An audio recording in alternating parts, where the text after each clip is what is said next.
एक ऐसा मंदिर जिसमें भगवान को भोग लगाते हुए स्वयं आप अपनी आंखों से देख सकते हैं। एक ऐसा मंदिर जिसके पुजारी के हाथ में ताले की चाबी के साथ साथ कुल्हाड़ी दी जाती है। यदि ताला खुलने में समय लगे या चाबी ना लगे तो तुरंत कुल्हाड़ी से दरवाजा तोड़ करके आप अंदर जाएंगे, ऐसी अनुमति दी गई। आज हम इस मंदिर के बारे में बात करते हैं। हरे कृष्ण दोस्तों, मैं हूं अनुज शर्मा। ये मंदिर है केरला के थिरुवरुप्पुर में।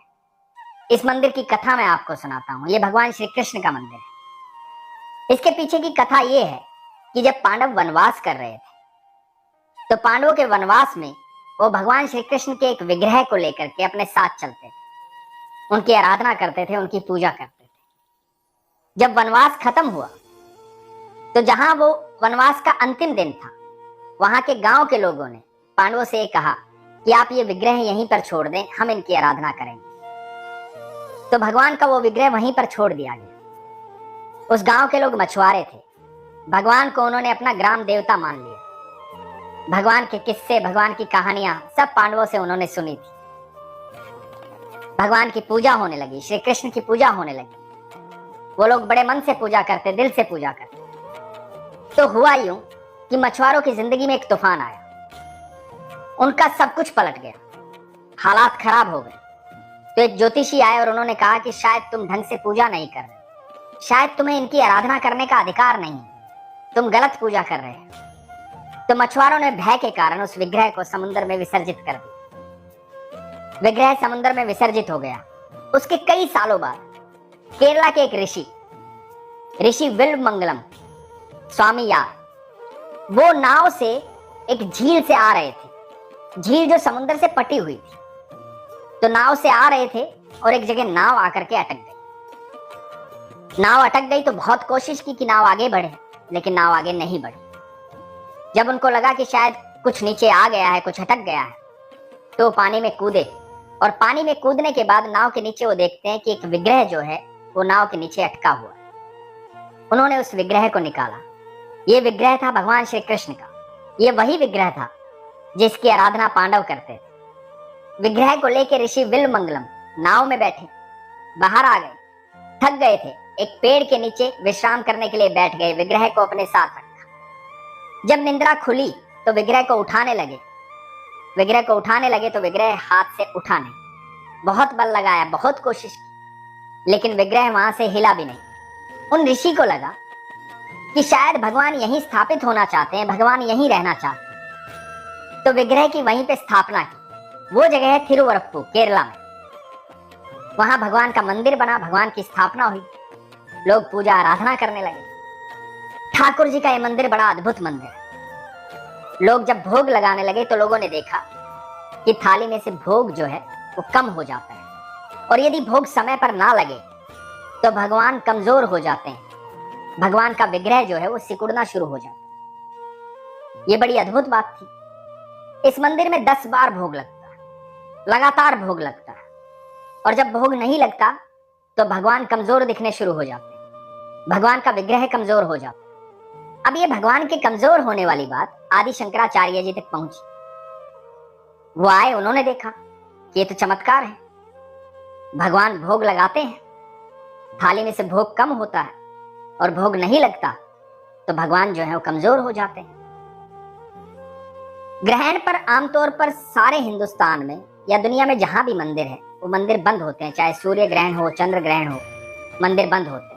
लेकिन ये एकमात्र ऐसा मंदिर है कि आदि शंकराचार्य जी ने कहा कि ये ग्रहण पर भी बंद नहीं होगा। ये सिर्फ 2 मिनट के लिए बंद होता है, सुबह 11:58 से 12 बजे तक। उसमें भी पुजारी जी के हाथों में कुल्हाड़ी दी जाती है कि यदि गलती से कभी ताला ना खुले, चाबी गुम हो जाए या चाबी अटक जाए तो तुरंत कुल्हाड़ी से दरवाजा तोड़ देना, क्योंकि भगवान का भोग लगाने में देरी नहीं होनी चाहिए। भगवान का 10 बार भोग लगता है। और जब अभिषेक का समय होता है तो भोग नहीं लगा सकते, क्योंकि भगवान का अभिषेक होता है। और अभिषेक के समय में इस लंबे अंतराल में भगवान का चेहरा कमजोर होना शुरू हो जाता है। उसके बाद नीचे का जो शरीर है वो कमजोर होना शुरू हो जाता है। ज्यादा देर भोग ना लगे तो भगवान का कमरबंद उनकी कमर से ढीला होकर के गिर जाता है। ये आप अपनी आंखों से देख सकते हैं। जब भी आप तिरुवरुपुर जाएं, केरला जाएं, भगवान के इस अद्भुत मंदिर में जरूर जाएं, ठाकुर जी के दर्शन करें, ठाकुर जी को देखें, ठाकुर जी से मुलाकात करें। वहां साक्षात ठाकुर जी, और इसकी वजह है लोगों की आस्था, लोगों का विश्वास, लोगों का प्रेम। जब लोग दिल से आस्था रखते हैं, विश्वास करते हैं, प्रेम करते हैं, तो ठाकुर जी बताते हैं कि तुम्हारी आस्था झूठी नहीं है, तुम्हारा विश्वास झूठा नहीं है, मैं यहां पर हूं, तुम्हारे बीच में। अब आप लोगों के मन में एक सवाल आएगा। सवाल ये कि पांडव जो हैं वो भगवान श्री कृष्ण की पूजा क्यों करते थे, वो आराधना क्यों करते थे? क्योंकि वो तो उनके भाई थे। ठाकुर जी तो बचपन से उनके साथ रहे थे, उनके भाई थे। जो कुंती थी वो ठाकुर जी की बुआ थी, तो बुआ के बेटे थे, तो वो क्यों पूजा करते थे? तो मैं आपको बता दूं, ये विग्रह उस समय का है। ऐसा विग्रह है, ऐसा अवतार है भगवान का, जब उन्होंने कंस का वध किया था। जब कंस का वध किया था तो भगवान को बहुत भूख लगी। ये विग्रह उस स्थिति को दर्शाता है। तो इसके पीछे का कारण, जैसा मैं सोचता हूं कि पांडव क्यों भगवान का विग्रह लेकर साथ चलते थे, वनवास में क्यों भगवान के विग्रह को साथ रखते थे, उनकी पूजा करते थे, आराधना करते थे, उनको भोग लगाते थे, उसका एक कारण ये हो सकता है कि ये जो स्थिति थी कंस का वध करने वाली, ये भगवान के पराक्रम की स्थिति थी। पांडवों को मनोबल की अत्यधिक आवश्यकता थी, तन से भी और मन से भी। उनको अपने आप को मजबूत रखना था। वनवास में थे, उनके मानसिक हालात सही रहे, उनका मनोबल कभी भी कमजोर ना हो, तो उन्हें आवश्यकता थी भगवान के उस रूप की, ठाकुर जी के इस रूप की, कि किस तरह भगवान ने छोटी सी अवस्था में, युवा अवस्था की तरफ बढ़ रहे थे, महापापी बाहुबली कंस का वध कर दिया। तो जीवन में कितना भी बड़ा कष्ट आए, दुख आए, परेशानी आए, घबराना मत, डरना मत। जब ईश्वर आपके साथ होता है तो मुसीबत चाहे कितनी भी बड़ी हो, वो बहुत छोटी हो जाती। जब ईश्वर आपके साथ होते हैं तो आपका मनोबल कभी नहीं गिरता। तो पांडवों के आदर्श थे भगवान श्री कृष्ण, और उनमें से अर्जुन भगवान के सबसे प्रिय थे। भगवान श्री कृष्ण ने गीता में कहा है कि हे अर्जुन, पांडवों में अर्जुन मैं हूं। मतलब स्वयं अपनी संज्ञा भगवान श्री कृष्ण ने अर्जुन को दी। तो मैं आप लोगों से एक बात और कहता हूं कि तिरुवरुपुर के लोगों ने अपनी आस्था और अपना विश्वास दिखाया। आज भी भगवान वहां भोग लगाते हैं, भोग कम हो जाता है, आप जाकर के देख सकते हैं। भोग ना मिले तो भगवान कमजोर हो जाते हैं, ये भी आप जाकर के देख सकते हैं। ये अत्यधिक विश्वास की बात है। आपके घर में भी जो विग्रह है, जो लड्डू गोपाल है, जिनको आप माधव बोलते हैं, कान्हा बोलते हैं, कन्हैया बोलते हैं, कृष्ण बोलते हैं, लल्ला बोलते हैं, वासुदेव बोलते हैं, ठाकुर जी बोलते हैं, जिस नाम से भी आप पुकारते हैं और जिस रिश्ते से भी आप पुकारते हैं, वो भी मूर्तियां नहीं है, विग्रह नहीं है, वो जीवंत है, वो साक्षात है। कण कण में ईश्वर है, कण कण में ईश्वर है, कण कण में ठाकुर। उन्हीं कणों से वो विग्रह बना है। वो साक्षात आपके घर में रहते हैं, आपके पास रहते हैं, आपके साथ रहते हैं। तो कभी भी उनको मूर्ति ना समझें, उनको ये ना समझे कि मैं एक विग्रह लेके आया था, मैं पूजा करता हूं, मेरी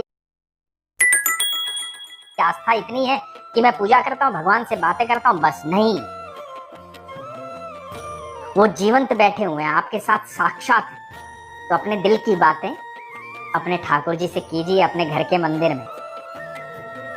जैसे पांडवों ने उस विग्रह को अपने साथ रखा, भगवान के पराक्रम को देखते रहे, अपने मनोबल को मजबूत रखा, तन से और मन से मजबूत रहे, उसी तरह से आप भी हमेशा मजबूत रहिए। ईश्वर आपके साथ है, हर पल साथ है, कण कण में विद्यमान, कण कण में विद्यमान। आप दुनिया में कहीं भी चले जाएं, किसी भी स्थिति में हो, कहीं पर भी हो, एक बार बस आंखें बंद कीजिए, याद कीजिए वो मुस्कुराहट ठाकुर जी की, जो ठाकुर जी मुस्कुराते हैं। यकीन मानना, दुनिया की हर मुसीबत जो है वो छूमंतर हो जाएगी। इसलिए हमेशा कहता हूं, अपने विश्वास को मजबूत रखिए, अपना ख्याल रखिए। हरे कृष्ण।